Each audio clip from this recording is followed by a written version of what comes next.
नमस्कार, खबरों की खबर में आपका स्वागत है। देश के सुप्रीम कोर्ट ने आज एक ऐतिहासिक फैसला किया है। यह रिजर्वेशन के नाम पे राजनीति करने वाले ये नमूने किस्म के राजनेताओं को ऐसा झटका दिया है कि उनकी मट्टी पलित हो गई है। रिजर्वेशन के ऊपर खास करके दलितों में जो दी जाने वाली व्यवस्था है उसमें आज एक लैंडमार्क डिसीजन आया है।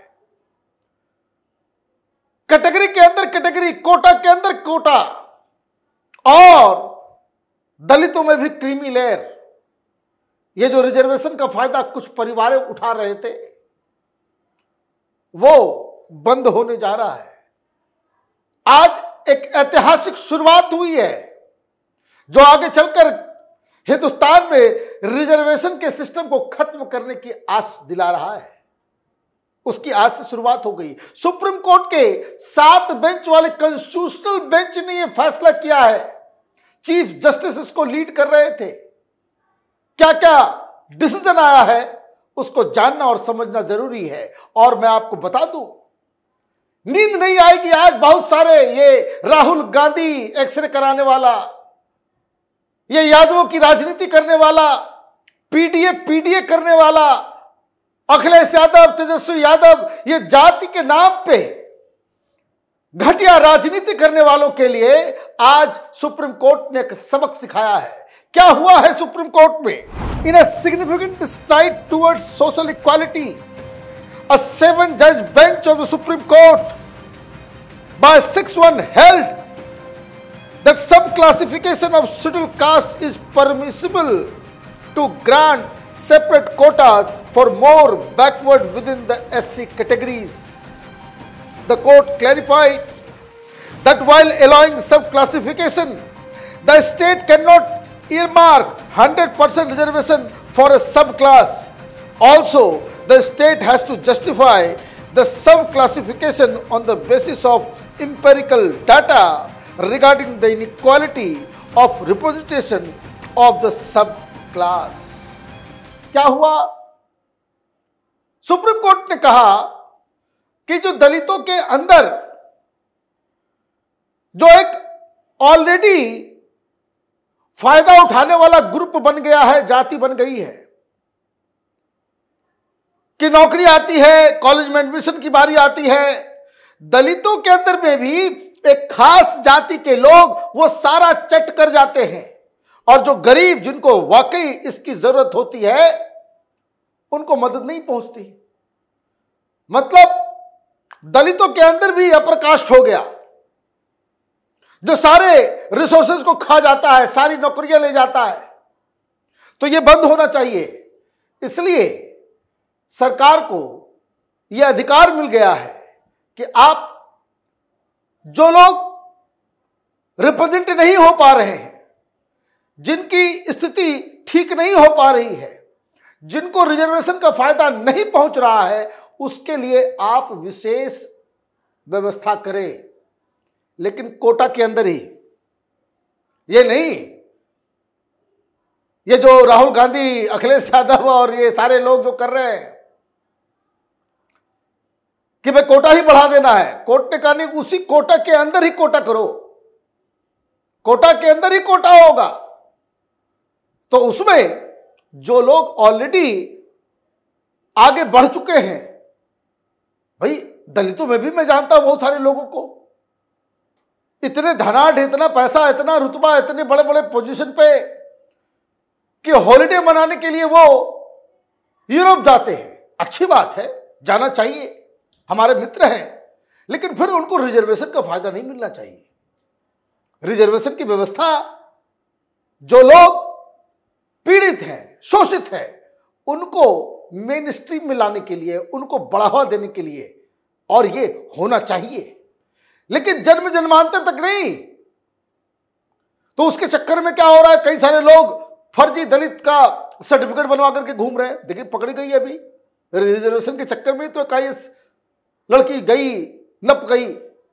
तो जज साहब ने आज सुप्रीम कोर्ट ने यह कह दिया कि आप ये व्यवस्था कर सकते हो, लेकिन ये जो आप सब कैटेगरी करोगे अपने मन के हिसाब से नहीं, वोट बैंक राजनीति के चक्कर में नहीं, इंपेरिकल डाटा होना चाहिए, वो कोई रिसर्च बेस्ड उसका कोई लॉजिक और रीजन होना चाहिए। और जब भी करोगे तो वो अपने मन से तो तुम कर सकते हो, लेकिन फिर सुप्रीम कोर्ट उसकी स्क्रूटनी करेगा। मतलब एक ट्रांसपेरेंट सिस्टम के तहत, राजनीति से प्रेरित नहीं। ये जो राहुल गांधी, अखिलेश यादव सब कर रहे हैं, घटिया राजनीति कर रहे हैं, वो कोई ओबीसी के मददगार नहीं है। तो सुप्रीम कोर्ट इस चीज को, हिंदुस्तान के राजनेताओं के चरित्र को ये लोग जानते हैं, इसलिए ये भी कह दिया कि ये जुडिशियल रिव्यू के तहत उसके अंदर आएगा, आपको इंपेरिकल डाटा देना पड़ेगा। तो ये पहली चीज हुई, लेकिन अभी तो शुरुआत है। जज साहब ने क्या क्या कहा वो सुनिए। Chief justice of India DY Chandrachud, in the judgment written for himself and Justice Misra, referred to historical evidence which suggested that scheduled castes are not a homogeneous class. Sub-classification does not violate the principle of equality. The basis of sub-classification has to be justified by quantifiable and demonstrable data by state that they are not adequately represented. State cannot act on its whims or political expediency, and its decision is amenable to judicial review. यही बात जो हमने कहा। बड़ी बात क्या कह रहे हैं चीफ जस्टिस? वो ये कह रहे हैं कि दलित का मतलब ये नहीं कि दलित का मतलब कोई को जो है सारे दलित एक जैसे हैं, कोई होमोजीनियस ग्रुप नहीं है, ये कोई जिमखाना क्लब नहीं है कि उसका सब मेंबर जो है एक क्लास के लोग हैं, है ना। लुटियन जोन के लोग नहीं है कि एक क्लास के लोग हैं, लुटियन पत्रकार लोग नहीं है कि जो एक क्लास के लोग हैं। दलित में भी एक्सट्रीम पॉवर्टी, मिडिल क्लास और एफ्लुएंट लोग हैं, मतलब अमीर भी है। दलितों के अंदर भी कुछ जातियां, कुछ लोग अमीर भी हैं, मिडिल क्लास भी है, गरीब भी है और एक्सट्रीम गरीब भी है। तो रिजर्वेशन की पॉलिसी है तो प्रेफरेंस किसको जाना चाहिए? जो सबसे एक्सट्रीम गरीब है उसको आप आगे बढ़ सकते हो, कोई इशू नहीं है, उसमें करना भी चाहिए और यही तो मकसद था। लेकिन हुआ यह कि जो लोग शुरुआती दौर में इसका फायदा उठाए तो वही फायदा उठाए चले जा रहे हैं और जो गरीब था वो गरीब ही रह गया। आज सुप्रीम कोर्ट ने इसे बदल के रख दिया। क्या कहा गया और जजेस के द्वारा?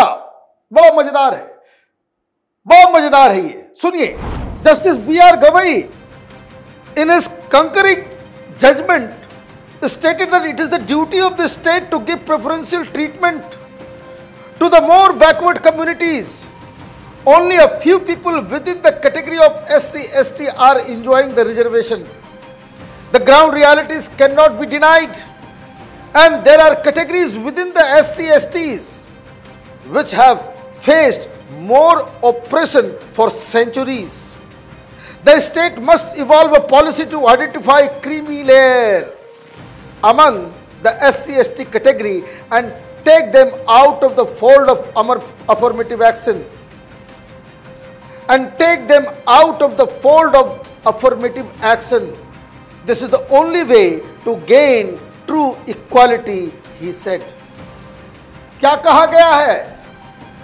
कहा गया है कि आइडेंटिफाई करो क्रीमी लेयर, दलितों के अंदर जो हलवा खा रहे हैं, ये जो सारी मलाई चट कर जा रहे हैं, सारा फायदा उठा ले जा रहे हैं, तो क्रीमी लेयर आइडेंटिफाई करो। जैसे ओबीसी के अंदर क्रीमी लेयर है, 8 लाख से ऊपर जिस किसी का भी एनुअल इनकम है उसको ओबीसी के तहत रिजर्वेशन नहीं मिलता। गरीबों को दो, कोई दिक्कत नहीं है। तो दलितों में भी क्रीमी लेयर निकालने की बात कह दी गई कि जो 8 लाख या 10 लाख जो भी क्राइटेरिया होगा, जो ओबीसी का क्राइटेरिया होगा, गरीबी का क्राइटेरिया, तो दोनों का एक ही होगा। ऐसा तो नहीं कि एससी क्रीमी लेयर अलग होगा, ओबीसी का अलग लेयर होगा। तो यह कहा जा रहा है कि एक क्रीमी लेयर तैयार करो और उनको इस रिजर्वेशन के सिस्टम से ही बाहर करो, तभी सामाजिक न्याय सही ढंग से स्थापित हो सकता है। जो ऑलरेडी उस कुचक्र से बाहर निकल गए, उनको बाहर निकाल दो, कोई दिक्कत ही नहीं है। तो आप ये समझिए कितना बड़ा फैसला आया है, कितना बड़ा फैसला है। और एक समय ऐसा आएगा कि जब दलितों के अंदर भी पूरा, अभी 70 साल अगर ये सिस्टम रहा होता तो अभी रिजर्वेशन की बात खत्म हो गई होती। कारण जो कोई भी बढ़ता चला गया, क्रीमी लेयर के बाहर होता गया, तो वो बाहर ही जाएगा। और उसके बाद एक समय ऐसा आएगा कि धीरे धीरे जो पॉपुलेशन, जो क्रीमी लेयर के, जो क्रीमी लेयर में नहीं वाला पॉपुलेशन है, उसकी संख्या कम होती जाएगी, रिजर्वेशन की संख्या भी कम होती चली जाएगी। सारे लोग मिडिल क्लास 8 लाख से ज्यादा कमाना शुरू कर देंगे, रिजर्वेशन खत्म हो जाएगा।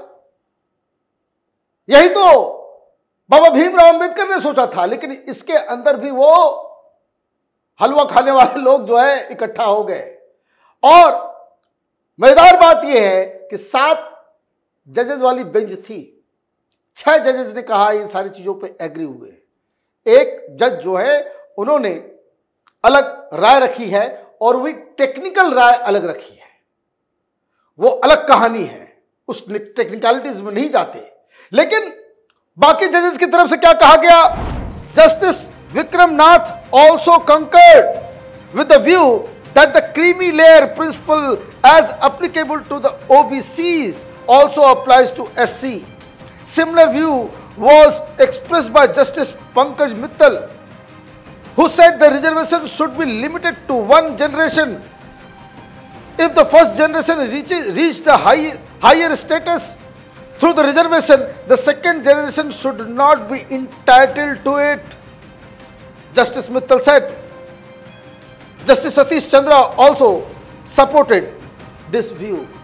लीजिए, बाकी जजेस एक और आगे चल गए कि रिजर्वेशन का फायदा एक बार एक जनरेशन उठाएगा। आपने रिजर्वेशन का फायदा उठा लिया, आप आगे बढ़ गए, अब कोई और उसका फायदा उठाएगा। बार बार एक ही परिवार, वो नहीं चलेगा। रिजर्वेशन में परिवारवाद नहीं चलेगा। यह सुप्रीम कोर्ट का फैसला आया है। अब ये समझिए, ये वोट बैंक की राजनीति करने वाले कहां जाएंगे, ये बड़ा सवाल। क्योंकि जिस तरीके से समाज को तोड़ने के लिए ये जाति वाली राजनीति की जा रही है, ये राहुल गांधी जिस तरीके से हिंदू समाज को, उसके फॉल्ट लाइंस को एक्सपोज करके हिंदुस्तान को कमजोर करने की कोशिश कर रही है घटिया राजनीति के जरिए, तो बाकी लोग तो कोई विरोध नहीं करेगा कि सब राजनीति के हमाम में सब नंगे हैं। वो बीजेपी वाले भी डर के मारे नहीं कुछ बोलेंगे, कोई कुछ नहीं बोलेगा, सब हाँ में हाँ करेंगे, पता नहीं कोई नाराज हो जाए, क्या हो जाए, नहीं हो जाए। लेकिन सुप्रीम कोर्ट ने एक आशा का दीपक जलाया है। और मैं आपको बता दूं, ये लुटियन गैंग, ये तथा कथित सेकुलर वामपंथी, ये सारे लोग इस सुप्रीम कोर्ट के फैसले का क्रिटिसिज्म करना शुरू कर देंगे। अभी अभी खबर आई है, हमने पहुंचाया है, ये डिबेट यहीं खत्म नहीं होगा। क्यों? क्योंकि ये जो सेकुलर गैंग है, ये सेकुलरिज्म का धंधा करने वाले, ये जॉर्ज सोरोस टुकड़े टुकड़े गैंग वामपंथियों का, ये कांग्रेसी इकोसिस्टम, उनके पेट पे लात पड़ गई है आज। अभी चीखेंगे, चिल्लाएंगे, लेकिन जो बातें सुप्रीम कोर्ट के द्वारा कही गई है, ये सच्चाई है, यही न्याय है, और देश को आगे लेकर के जाना है। एक बिल्कुल सामाजिक न्याय उन लोगों तक पहुंचाना है जिनको वाकई इसकी जरूरत है। तो इस फैसले को पूरे देश पे लागू करने की आवश्यकता है। आप देखते रहिए कैपिटल टीवी। हमारे वीडियोस को लाइक कीजिए, शेयर कीजिए और हमारे चैनल को सब्सक्राइब कीजिए। धन्यवाद।